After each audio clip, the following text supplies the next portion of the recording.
Stephanie does.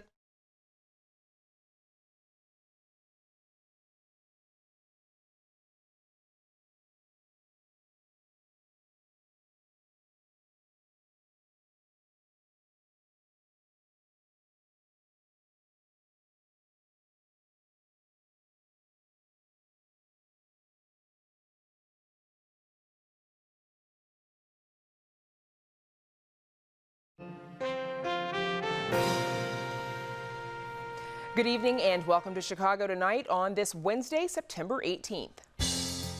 A plan designed to make pedestrians, bicyclists, and drivers safer spins tension. I do think that there is room for licenses in other parts of the central business district that doesn't interfere with residents. Some aldermen push back on the mayor's proposal to ban legal marijuana sales downtown. It's the most expensive office building sale in Chicago history. What building? Find out that and more from Crane's Chicago Business. Are there early signs of a revolt that could make life harder for Chicago's mayor? Our Spotlight Politics team on the latest political news.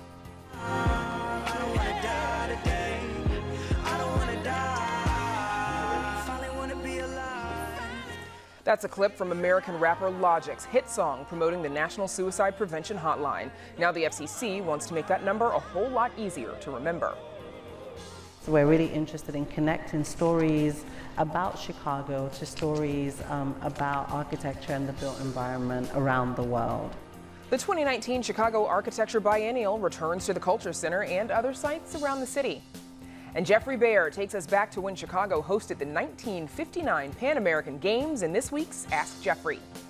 And a new book blends poetry and illustration to explore the changing identity of one city neighborhood. All that and more next on Chicago Tonight.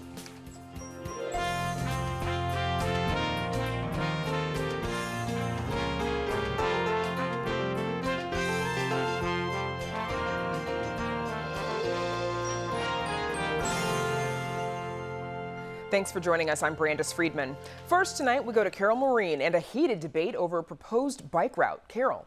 Brandis, thank you. A proposal to add a so-called greenway for bicyclists on a Lincoln Park side street has gotten a lot of attention from neighbors.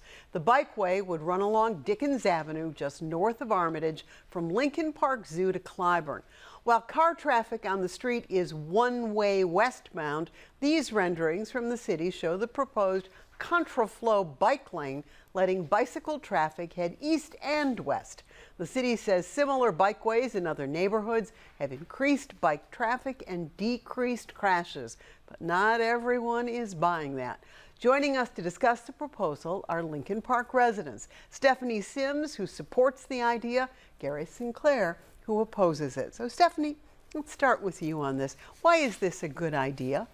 This is a great idea because there is a need in Chicago for more bikeways to accommodate cyclists of all ages and all abilities, from 8 years old to 80 years old, including families, seniors, and new and novice riders.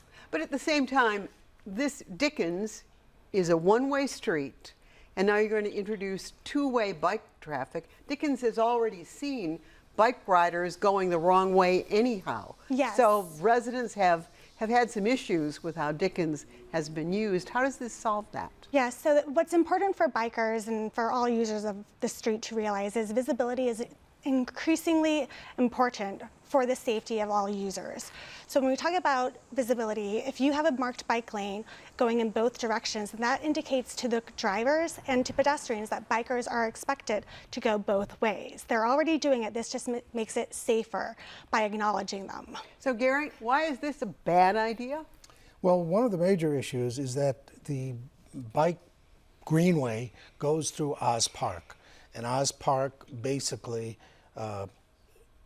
the path separates the two sections of Dickens, and that park is a heavily used park, and by adding the path through there, it would create, we think, a dangerous situation and congestion. As it is, it's tough walking down there sometimes when there are strollers and runners. Adding bikes is another problem. And on top of that, although we talk about these bike lanes being helpful, frankly, the city seems to be doing nothing to protect the residents from scofflaws. What do you mean scofflaws? Well, a bicycle rider who rides the wrong I way see. down the street is ignoring it. On my way to the last meeting about this, I almost got hit by a bicycle rider who failed to stop at a stop sign. So Stephanie, if this is such a good idea, the city has not demonstrated very much its enforcement power with following the traffic laws, stopping at stop signs. What assures residents that this will get better? I think, again, acknowledging that cyclists are already using the street because it is a calmer neighborhood street as opposed to an Armitage, which is a busier commercial street. And then again, building infrastructure that will again slow down vehicles down to 20 miles per hour, increasing pedestrian visibility by doing bump outs at intersections. And again, those marked bike lanes will again increase visibility for all users and the safety of all users. There are, along that Dickens stretch, senior citizen centers, there is a school. So what addresses or doesn't address some of the needs of those institutions? I think those are some of the people who will be using the Dickens Greenway. There's an increase in families in the neighborhood. More and more families plan on biking around the neighborhood as they go to the park, to Oz Park, or to the zoo. And I think we need to acknowledge them and build an infrastructure plan that accommodates those families and, again, seniors when they're crossing the street, making them more visible. Gary? Well, basically it seems like they're saying because people are breaking the law already, let's create a law so they're not breaking it anymore. I don't see that as a reasonable way to handle this. Let them first prove that they can obey the law.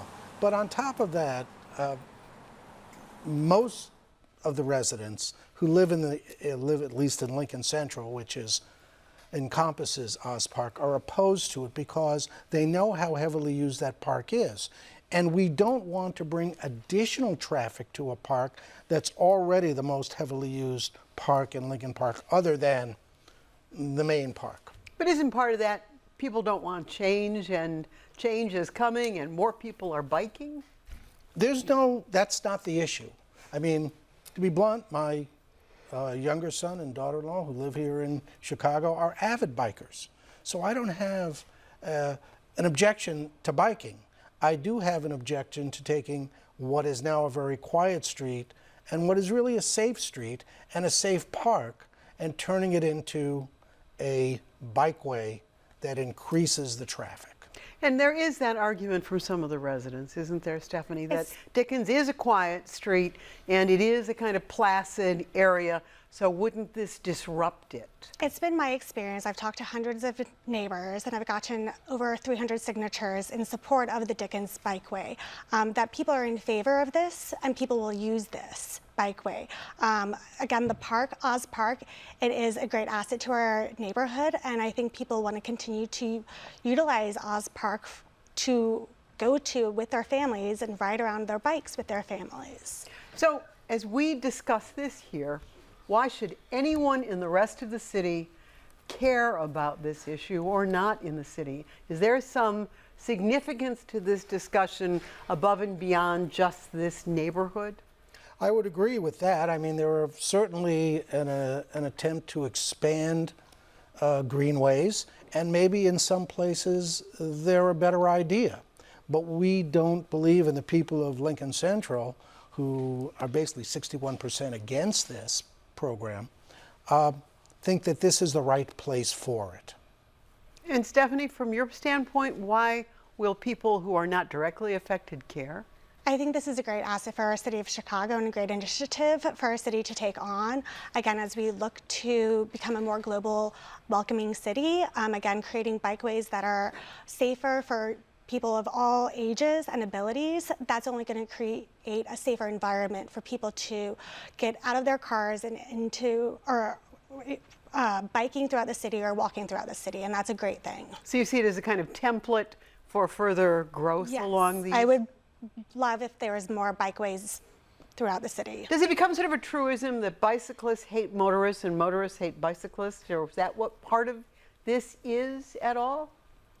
I don't know if that's really the issue, except what I said earlier about cyclists not obeying the laws. And that is one of the reasons that, and I'm not saying all cyclists. I was going to say all car drivers don't obey the laws either. And that is another problem. But it's very difficult to enforce a bicyclist breaking the law because, number one, there's no license plate.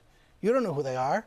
They can ride away. They can go down the alley. They can go someplace else. So it makes it very difficult to enforce the law when it comes to that. Stephanie, timeline, when is this getting decided? I'm hoping that the city decides on this with CDOT within the next year and that it gets built in 2020. Is that your sense of the timeline too, Gary, or not? I don't know yet because with the opposition it may take longer or there may be modifications that will be made and possibly become acceptable to the residents. Well, then we will probably be updating this as time goes on. But Stephanie Sims and Gary Sinclair, thank you for joining us on Chicago Tonight. You're quite welcome. Up next, Paris shuts on today's city council meeting. Lots of talk about the dangers of vaping, the value of marijuana. Stay with us. Don't ever miss Chicago Tonight. Subscribe to our podcast. Get a daily download of our show delivered to your desktop or mobile device. Go to WTTW.com/Chicago Tonight Podcast and subscribe.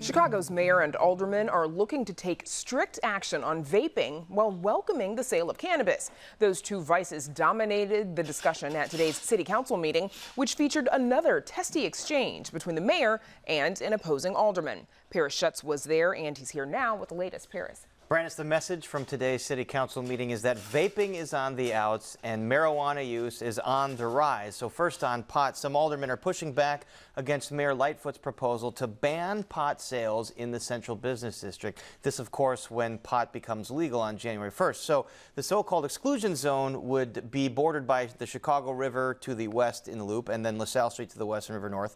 Ida B. Wells Drive on the south, the lakefront on the east, and then Oak Street to the north. So pretty much the entirety of the central business district. Now, downtown Alderman Brendan Riley and some of his colleagues balked at this plan, saying the city needs revenue and downtown tourist areas provide the largest pot. I don't think we need to have dispensaries on our prime retail strips like the Mag Mile or State Street.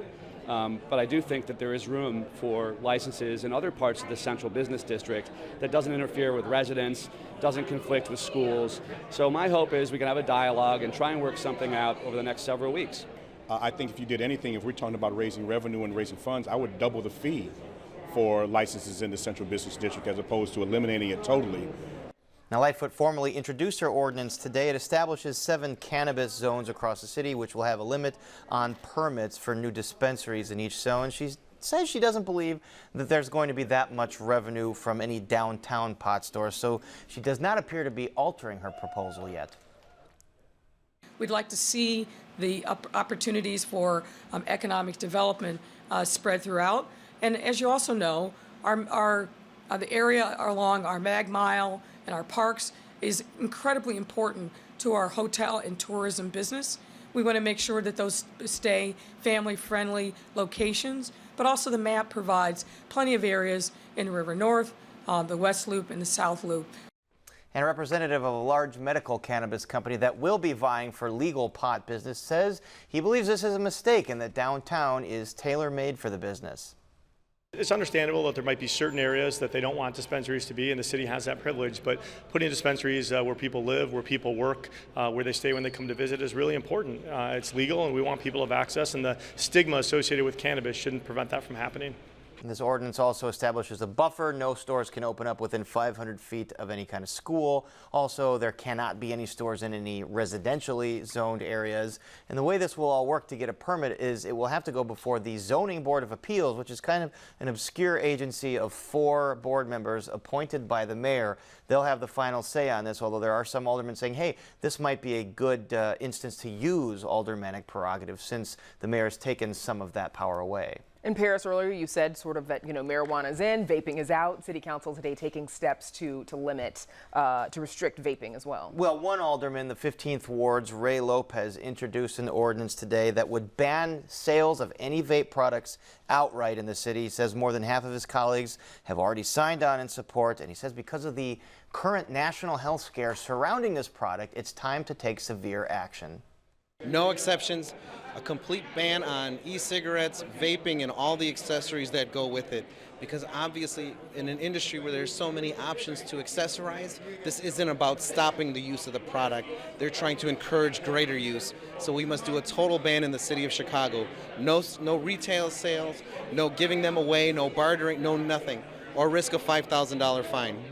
And Mayor Lightfoot has called for sort of a less strict policy of banning flavored vapes because she says those are marketed toward teens, so none of those flavored vapes. But the issue did cause a dust-up today at City Council where Alderman Lopez stood up in the middle of chambers, tried to throw Mayor Lightfoot a bit of a curveball, asking her and the council to throw out all the normal orders of procedure and vote on his ordinance right away, even though he had just introduced it. The mayor was not buying it.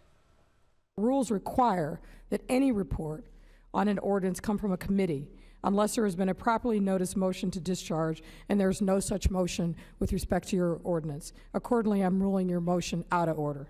I would appeal the decision to the body then, because I believe that, as we've done so often with resolutions and everything else, for a temporary suspension of our rules, we can proceed. And I would ask the body to have weight on that. As you were well aware, this is not the same as a resolution.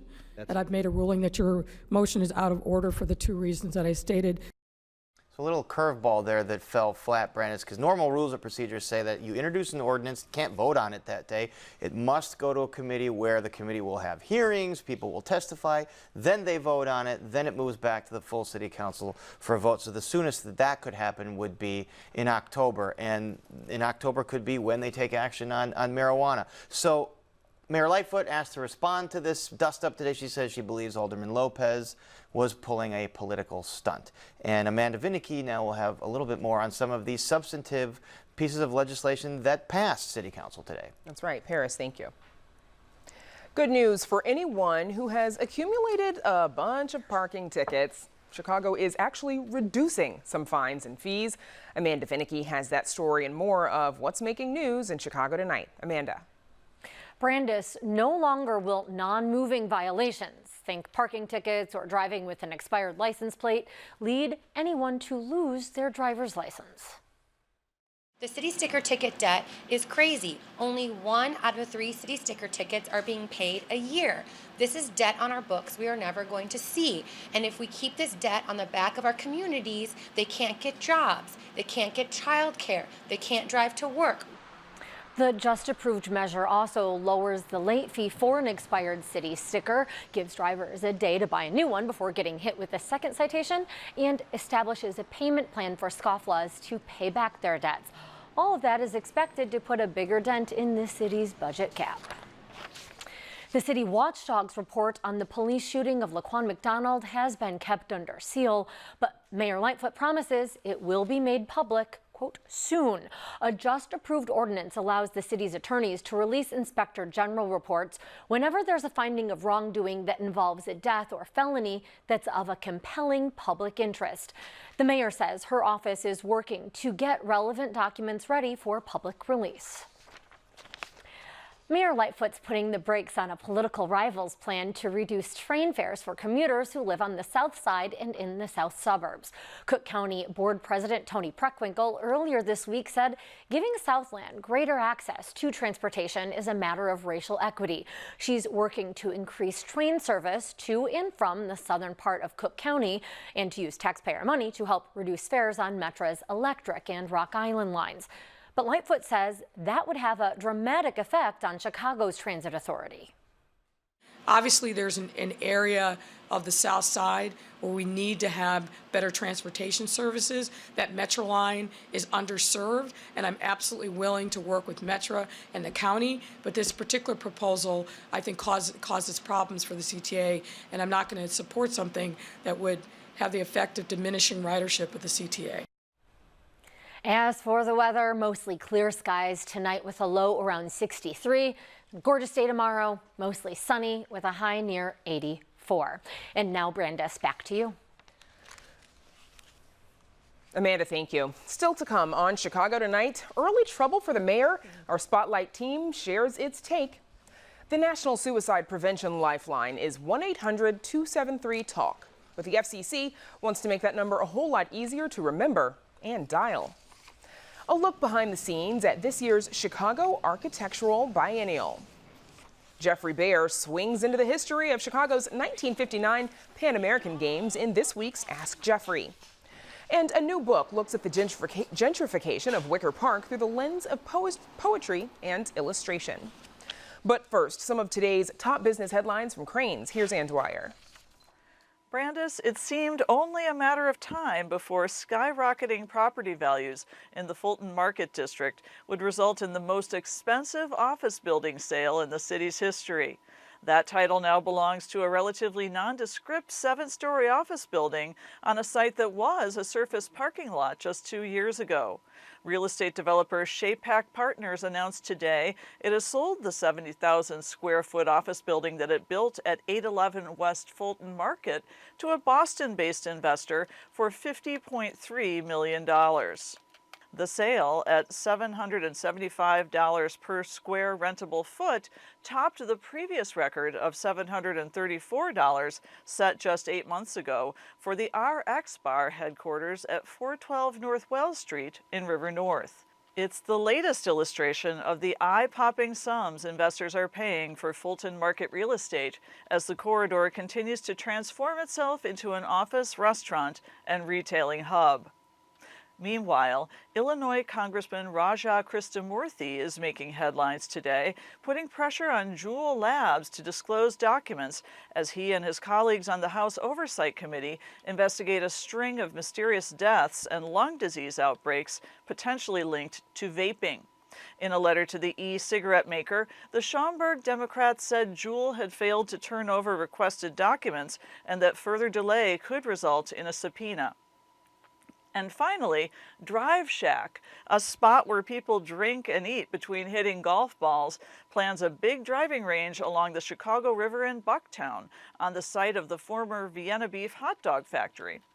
It's a big site, 9.3 acres, and it's one of the few spots in the dense North Side neighborhood where golfers can crush a ball without breaking something. If it gets approved, Drive Shack would build its Bucktown driving range northeast of the reconfigured intersection of Damon, Elston, and Fullerton. For Crain's Chicago Business and ChicagoBusiness.com, I'm Ann Dwyer. Back to you, Brandis. And thank you.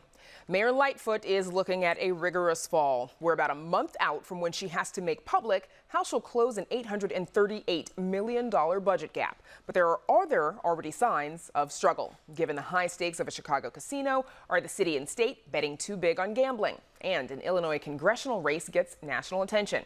Here to talk about that and more is our Spotlight Politics team, Amanda Venicky, Paris Schutz, and Carol Marine. Hey guys. Hey there. Okay, so Paris, you were at today's city council meeting. We just saw this clip earlier of the back and forth between the mayor and Alderman Lopez. Right. Is this a sign of a brewing deeper divide between the mayor and alderman? Well, Brandis, in the Harold Washington era, the opposition bloc was the Verdoliak 29. Right now, there's the Burke 3. So that opposition bloc consists of Alderman Burke, Ray Lopez, who you saw in this exchange here, and then Alderman Anthony Beal. They have been the ones vociferously outspoken against the mayor, trying to throw her off her game. You remember Ed Burke a few months ago at her first meeting brought up the rules of procedure that she was going to adopt, saying the only pronoun in here is he, and it should be he, she. Ed Burke, that paragon of equal rights. And she definitely shot him down, cross-examined him. Same thing today with Alderman Ray Lopez. Alderman Anthony Beal has also tried to do this.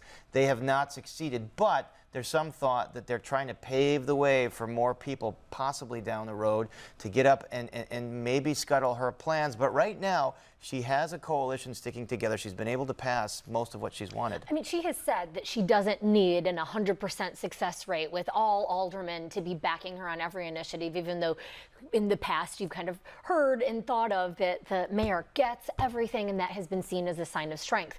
she could turn it into a sign of strength that she isn't getting that she isn't twisting arms quite that hard. That said, she could, if she plays it right, she could twist it that way.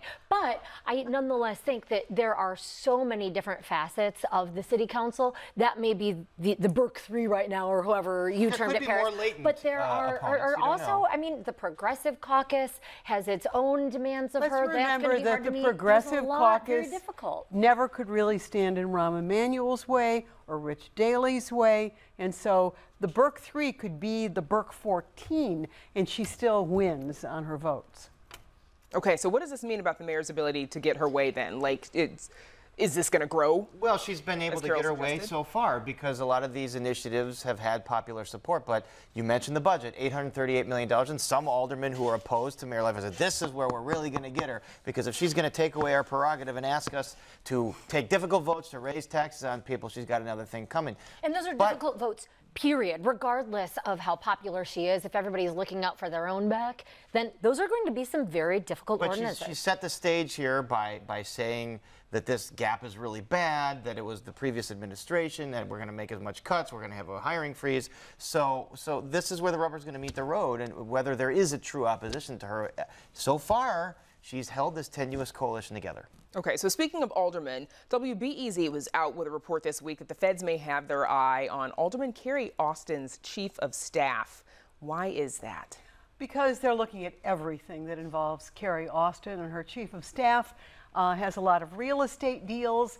He looks like there was a little bit of what some might call insider trading with another guy, Boris Nitchoff, in terms of a piece of property that reconciled this chief of staff's unpaid property taxes. They're looking at her campaign finance. They're looking at her real estate deals.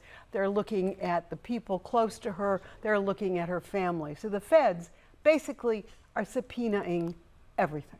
And today, a WBEZ reporter that was part of this investigation tried to get a comment from Alderman Austin at the city council meeting. She goes, can I get a comment from you on your chief of staff, Chester Wilson Jr., who reportedly is caught up in this federal probe? She goes, no, you cannot. Have a nice day. Walks away, which continues a pattern with Alderman Austin that she does not like to be held to account by the media. She kind of scoffs when the media thinks that they deserve to ask her questions on some of these. She might have even went under federal investigation. She might have not even meant have a nice day. Hard pass from Carrie Austin. All right. So Chicago's counting on money from a future casino to help pay for municipal pensions, but the mayor says the legislature's proposed tax structure is all wrong. State Gaming Board weighed in this week. Amanda, are things going to change? Well, so you have the State Gaming Board saying that something should change when it comes to the tax rates that are laid out for Chicago Casino, but they made no recommendation on what that should possibly look like. So this is still something that presumably you will see action in the veto session later this fall that starts in October, because it is in everyone's best interest, the states and the cities, to get a Chicago casino going. Everybody wants that money. They're going to cash out big time. No matter who hits the jackpot, if and when this casino actually goes up, that's who will get that. But there has still been, from what we hear, no signs of what that possibly could look like and who's going to give. In fact, we've heard that the city wants more made off of the casino, that it wants to try and take more money. But at the same time, the city is saying, no, this is going to be too expensive for a developer, and no developers are going to present any interest. So the reality is that the money from marijuana and the money from gaming has been vastly overestimated. It was never going to fill the kind of hole that is Illinois' bleeding red ink hole. And so this is part of the hyperbole of the promise that this won't be painful for you because we'll just do a casino over here and a little marijuana over there. It's not going to work out that way. Okay, so also the State Racing Board, they just met. Why is Churchill Downs in the crossfire? Well, Churchill Downs is the owner of the Arlington Park racetrack, and they've said, or they've threatened to just kind of pull up the stakes and walk away from horse racing, which has been done there for how many decades? Because they don't want to get the legislation passed by the Illinois General Assembly allows for racinos, slots at these horse racing tracks, and they say they don't want to do that. And the way the tax structure they have is, for years been begging and pleading, so and this would be the savior. The taxes are just too high on us. We're gonna pull up the stakes and leave. So Arlington Park is whining now the way it was whining before when it wanted all the slots. But now it doesn't want the slots because it's not going to make enough money. I think the racing board actually was right in slapping them back and saying, make up your mind. And remember, Churchill also owns Rivers Casino. Good to know. Thanks, everybody. Of course, we've got Amanda Vinicky, Paris Schutz, Carol Maureen. Good to see you all as usual. Up next, the push for a new suicide prevention lifeline number. Don't miss one of our stories. Get them all delivered to your desktop or mobile device with a subscription to the WTTW News Daily Briefing. Go to WTTW.com/daily briefing and sign up.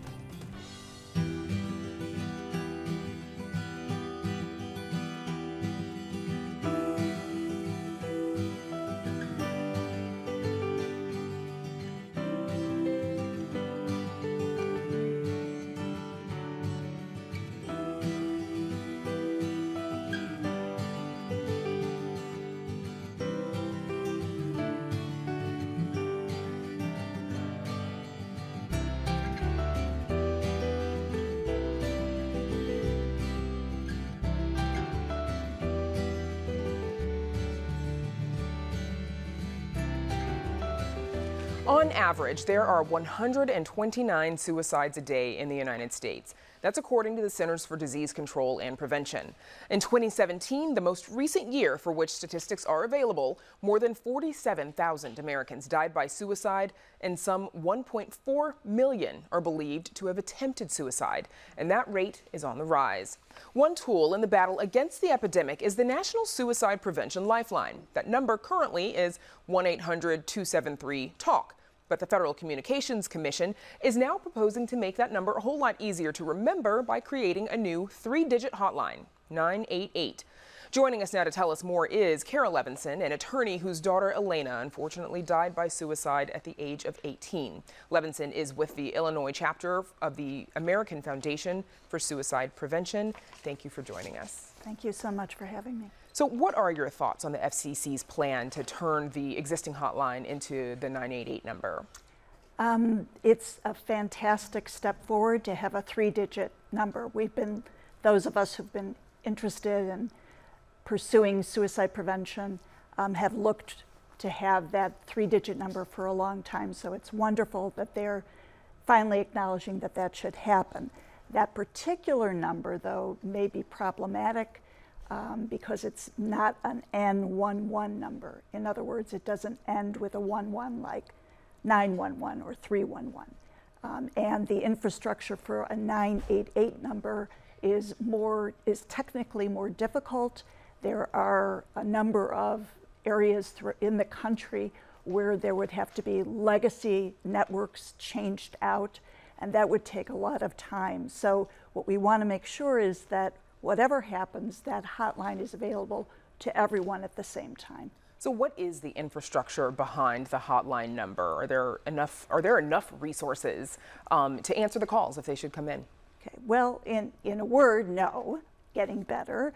People seem to think that there's some sort of one large federal center for this federal hotline. And while it is sponsored by the federal government, everything is done at the local level. At this point, as of September of this year, we have 172 crisis centers across the country that are affiliated with the Lifeline. So what happens is people call that Lifeline. Those who are affiliated with the military press a number and they are shunted off to the VA. Then there's another shunt to people who are Spanish speaking. And then the remainder of those calls go out to hopefully the local crisis centers. In Illinois, we have 8 that take care of them, but there are places such as Alaska, which is an enormous state, that has one, and there are some states that do not have a crisis center affiliated with the Lifeline at all. So what happens is that, give you an example for Illinois. So for the first 6 months of this year, so January to June, there were more than 33,000 calls from Illinois to the Lifeline, the federal Lifeline. Of those, only 31% actually made it to a county, state, or local line. The rest of those got kicked over to regional centers that are run by the Lifeline, but they're not resourced in Illinois. So while their operators do the best job they can to deal with those calls that they get, they're not familiar with the resources in Illinois. So that's a problem. So while a 3-digit number seems to make a lot of sense, what else needs to be done? A 3-digit number is great, and there needs to be, whatever number it is, there needs to be a massive campaign out there so that people understand that this is the dedicated line for suicide prevention and mental health issues. There also needs to be addressing of geolocating. So at the present time, if somebody has, for example, an area code that's in Illinois, but they happen to be living in Texas, when the Lifeline gets that call, they will refer it to an Illinois crisis center, even though the person is in Texas. So what we want to do is change it so that instead of going off the area code, they will go off the towers, the cell towers that are closest to where the call is made. Another thing we need to do is vastly increase funding. So, and that's true with all things having to do with mental health. Right now, we've had a big jump in the amount of money given for the hotline. From 2018 to the 2019 budget, it went from about $7.2 million to $12 million, which is very nice, but it is not anywhere near the amount of money that will be needed to make this a really robust network. And so before I let you go, for anyone who's contemplating suicide or knows someone that they think might be having a mental health crisis, what should they do? Well, everybody can play a role in helping to prevent suicide. Suicide is preventable if you put enough time and space between the person and their suicidal thoughts and the means that they want to use to die by suicide. So take that person aside privately, talk to them, express what you've noticed, changes in their behavior, and that you're concerned, and ask directly, are you thinking of suicide? Studies show that you do not put the thought of suicide into someone's mind if you ask that question directly. So ask it directly, without judgment, not, you're not thinking of suicide, are you? And then whatever answer they give you, listen. Listen calmly, without judgment, without saying anything, just reflect back to them what you're hearing. And then if you're very concerned that it is imminent, you should definitely call for help. Thank you so much for joining us, absolutely. And if you know, or if someone you know may be having suicidal thoughts, help is available through the National Suicide Prevention Lifeline. Once again, that number is 1-800-273-TALK, and there's more information and additional resources about suicide prevention on our website. And we're back with more right after this. Chicago Tonight is made possible in part through the generous support of the Julius Frankel Foundation. For many Chicagoans, pride in local architecture is as natural as rooting for the Cubs or the White Sox. But at the 2019 Chicago Architecture Biennial, you won't find much in the way of Frank Lloyd Wright or Louis Sullivan. Instead, exhibits and installations from around the world hope to reframe and sometimes challenge the very idea of what architecture is in the first place. Smack in the center of downtown, the Chicago Cultural Center exudes the stateliness of the city's ornate classic architecture. But every other fall since 2015, the building's lobbies, courtyard, and ballrooms have been transformed into an experimental laboratory by the Chicago Architecture Biennial, a 4-month-long celebration and exhibition of cutting-edge ideas in urbanism and design. Chicago is a city that knows architecture very well. We have a great history of architecture coming out of the city, and the hope is that the biennial will foster further exploration and new ideas in architecture and the built environment. The biennial's theme this year is "And Other Such Stories," which aims to connect Chicago's architectural traditions with emerging ones from around the world. The idea behind this year's biennial is to try and think about Chicago and look at its history, but also its contemporary urban conditions, and to think critically about how that might relate to some broader questions that we're all facing as a society. That means there's a special emphasis on issues of politics and power, like in this installation that asks how a Palestinian refugee camp might be designated as a UNESCO World Heritage Site. There are also these glass houses created by the Mass Design Group. The firm invited the public to contribute personal stories of gun violence from Chicago and across the country, which they've showcased through photos, possessions, and other belongings of the victims. And then there's this wooden structure built by Chicago's Sweetwater Foundation. Until recently, it acted as a community gathering spot on an empty lot in the Washington Park neighborhood. At first, it seems a little out of place next to the flashier exhibits that surround it. But as the group's director, Emmanuel Pratt, explains, it's actually an ode to a quintessential piece of Chicago architecture, the workers' cottage. Most of the housing stock that's remaining in the area spans all the way back to the worker cottages. And the worker cottages was the first affordable house in the city of Chicago. At its original location, Sweetwater invited community members in to talk about what this space could be and how future development in the neighborhood could be more equitable. By bringing the cottage structure to the biennial, Pratt hopes that conversation will continue, both with other contributors and the general public. Chicago is globally an epicenter for architecture, and as it should be. But it's interesting how much we choose to forget. There is a process of historical preservation that celebrates certain histories and forgets other histories, and it is really important to keep all those histories on the table. What we are doing here is really just reflecting the world that we live in and bringing architects and a whole host of other voices together to have a collective conversation. The 2019 Chicago Architecture Biennial opens tomorrow and runs until the beginning of January. And it's not just at the Cultural Center. Programming can be found at satellite sites across the city, all free and open to the public. You can find more information on our website. So about a decade ago, Chicago tried and, of course, failed to bring the 2016 Summer Olympics to the city.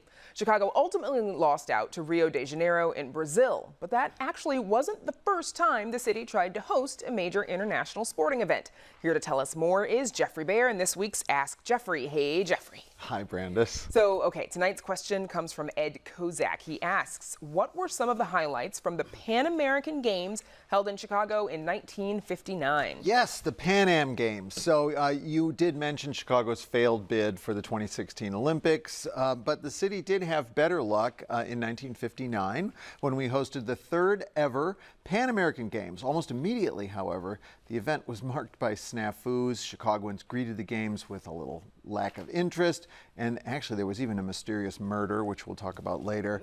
The Pan Am Games still exist today. They're similar to the Olympics in many ways, except only athletes from the Americas compete, so South America, Central America, North America.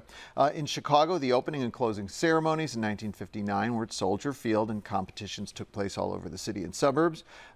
And in some places where you can still see those venues, they still exist. So the Pan Am Games, they're massively popular in Latin America, but they tend to fly under the radar in the U.S., don't they? Yeah, that's really true. The games began in 1951, and the United States has sort of had a complicated history with them ever since. On the one hand, we have won, in most cases, more medals than any other country. But on the other hand, we've just never had the same enthusiasm that we have for the Olympics when it comes to the Pan Am Games. This indifference was really palpable in 1959 when Chicago became the first U.S. city to host the games. In fact, we weren't even supposed to host the games in Chicago. They were supposed to be in Cleveland, but that city ended up passing on the games because of a high price tag. So the last-minute switch-up really set the tone for the games in Chicago. Sports Illustrated wrote that from day one, quote, "It was apparent this would be one of the worst-attended athletic spectacles of all time." That assessment, I think, was probably a little over-exaggerated, but if you look at this picture, this is the opening ceremonies at Soldier Field, and you can see there were quite a few empty empty seats there. The event was similar to the Olympic opening ceremony. There was parading athletes from each country, speeches. There was even a torch. Over the next 3 weeks, then the games spread out across the Chicago area. Baseball games were at Wrigley Field and also Comiskey Park. At the time, the White Sox were on their way to the World Series, which didn't help attendance at the Pan Am Games at all. Swimming, diving, and water polo were held in Portage Park. And if you live in Portage Park, you might recognize this because these two swimming pools built for the games still exist, although the grandstands are gone. And the gymnastics events were held at Navy Pier, which at the time was being used as the Chicago campus of the University of Illinois. It was in the freight sheds. And we've actually got a clip of what those looked like. Let's take a look. The Chicago Pan American Games are written into sports history, and among the thrills provided is the gymnast competition. How many of us would like to give this thing a whirl? Ron Munn is earning another gold medal for the U.S. Those clips are the best. Okay, so where did all these athletes stay while they were in Chicago? Was there some sort of an Olympic village set up? There was, actually. The athletes were housed on or near the campus of the University of Chicago. There was a hospitality center there, which you see in this picture. There was also room for the athletes at North Central College in Naperville. The housing situation was less than ideal and caused even more headaches. One report we saw describes the entire Chilean women's basketball team, all 17 of them, tall women, being crammed into 2 hotel rooms, so that wasn't so ideal. Sounds comfortable. Things took a much more tragic turn in September, on September 7th. The last day of the games, actually, and according to newspaper accounts, a Brazilian rower named Ronaldo Arantes was found fatally shot in North Central College. Police ruled it a murder. Rumors in the press became rampant. One said that Arantes had gotten mixed up in a fight over an American girl. Another alleged he was involved in a gun-running scheme with the Chilean rowing team. No one was ever charged, and to this day, the murder has never been solved. These incidents still overshadow, really, the 1959 games, but it really was a chance for Chicagoans to see the world's top athletes, many of whom would go on to compete in the 1960 Olympics in Rome. Today, the games remain a major qualifying event for the Olympics. The 18th version just finished up in Lima, Peru in July. Okay, and I think they also included some non-Olympic sports like bowling, bodybuilding, and other things like that. There was actually even Basque pelota, which, you know, is an interesting sport. Talk about that on the next Ask Geoffrey. Cross between squash and handball, it seems. Geoffrey Baer, good to see you always. Great to be here. And be sure to visit our website to submit your own question to Geoffrey Baer. Up next, exploring gentrification through art and poetry. Stay with us. Ask Geoffrey on Chicago Tonight is made possible in part by Benny's Beverage Depot. In 1948, Benny's Beverage Depot opened its first store down the street from Wrigley Field. And for over 70 years, Benny's mission has remained the same, helping you celebrate the best times of your life. Since Chicago's founding, neighborhoods across the city have morphed and changed as new people and businesses come and go. But in recent decades, forces of gentrification and subsequent displacement have abruptly changed the character of some neighborhoods, leaving longtime residents severed from the culture and communities they helped build. A new book called Everything Must Go explores that legacy in Chicago's Wicker Park neighborhood through poetry and illustrations. So joining us are the book's author, Kevin Koval, and illustrator Langston Alston. Welcome to Chicago Tonight, both of you. Thanks for having us. So Kevin, let's start with you, please. Give us an overview. What exactly is Everything Must Go? It's kind of a mournful, melancholic memorial and celebration of the neighborhood that really helped to raise me. I came back to Wicker Park in the mid-90s after playing some basketball overseas, and then had been going to the neighborhood for parties and house and hip-hop events, and so I wanted to remember what was there, and you know, fondly, like, I miss it. I miss who raised me, and everyone that I knew from the neighborhood at the time is gone. They've been pushed out due to socioeconomic forces, and so I wanted to think and wrestle with questions about what does it mean when a neighborhood changes, and what kind of cities and neighborhoods and world really do we want to live in? Why was Wicker Park personal for you? You've got family ties. You had family ties. Yeah, well, my grandfather came from the Ukraine to that neighborhood in 1906, and so I moved there about, you know, almost 90 years later. And my whole life has really revolved around that neighborhood. And the work that I do at Young Chicago Authors, where I'm the artistic director, is also, we're rooted in Wicker Park. And so there have been times when I've lived, unknowingly close to his old haunts and would walk past him and, feel some sort of kind of ancestral ghostly connection. But then I also have all my own memories of all the people I used to run with in the day and the spots that I went to as a young artist. And so I wanted to like put little memorials down for those spots. Langston, what drew you to this project? Well, Kevin, really. He kind of found me at a show that I did, the first show that I've ever done in Chicago, 2 years ago, and saw the way that I had like kind of constructed a narrative visually throughout the show. It was like an installation with drawings on the walls and paintings and stuff. And he decided that maybe I would be a good fit for illustrating some of the ideas that he had, because the show was really based on observing the neighborhood around me and kind of reporting on it visually. Kevin, in one poem you write, quote, "I moved to Wicker Park at the beginning of its end." What was happening? Well, the time of the book really takes place probably between 94 and 2001. And in that time, I was privy to this great change. And to me, the death knell was, and there are probably many, and it depends on who you ask and what time in the neighborhood you kind of are entering it, but was when MTV set up the Real World House in Wicker Park. And I just felt it shift. I felt it go from, what I entered as a working class, predominantly Latino, but also Polish and Ukrainian neighborhood, in an emerging artist bohemia of all sorts of folks. And I saw that fade. And so that I think that's what I meant. Why use poetry and drawings to tell the stories as opposed to a novel, a documentary?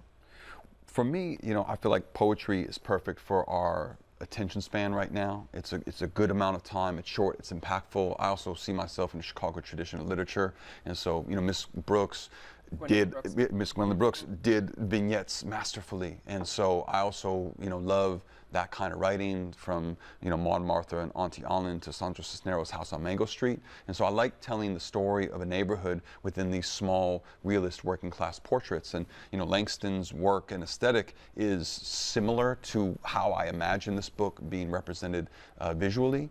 And so when I saw his piece, I'm like, yo, we have to collab on this. Langston, how did you approach the drawings?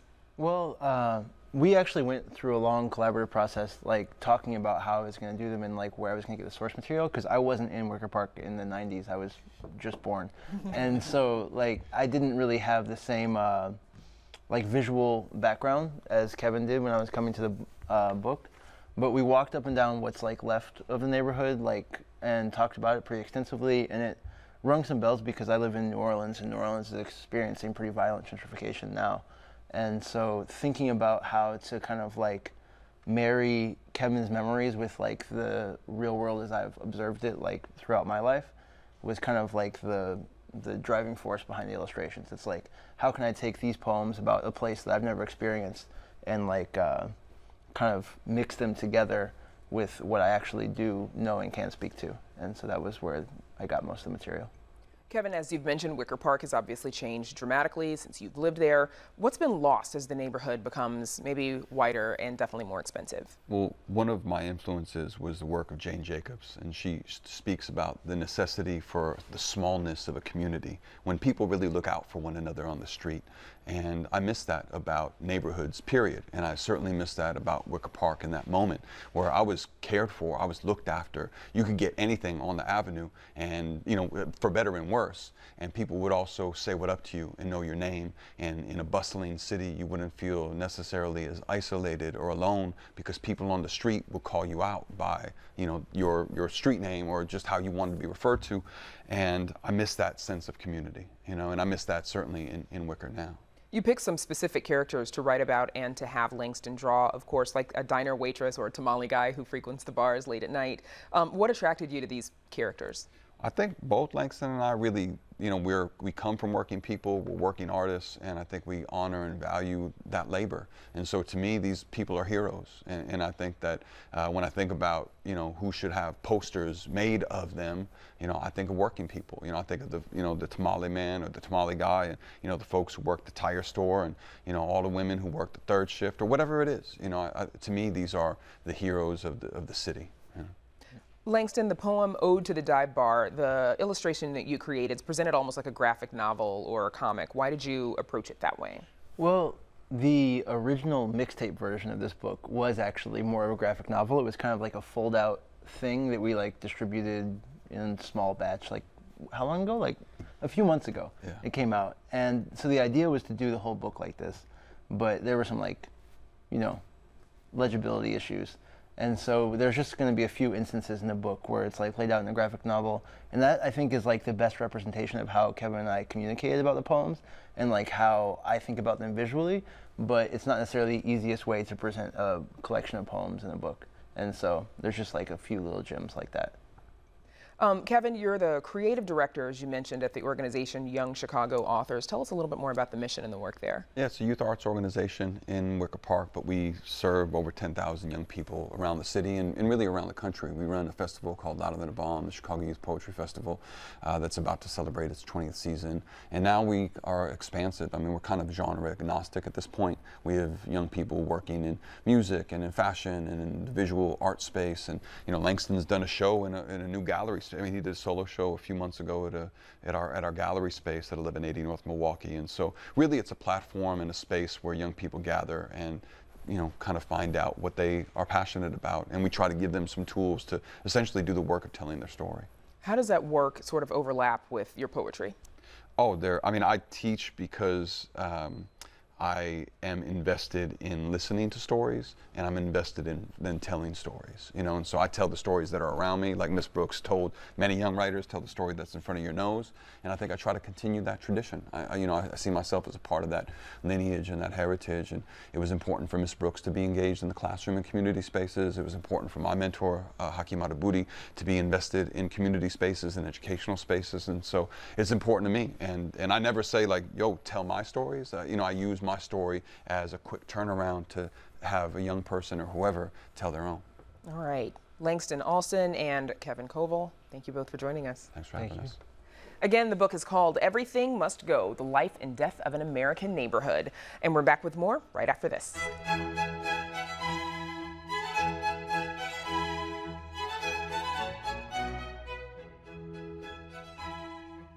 And that's our show for this Wednesday night. Please join us tomorrow night live at 7. For all of us here at Chicago Tonight, I'm Brandis Friedman. Thank you for watching. Have a good night.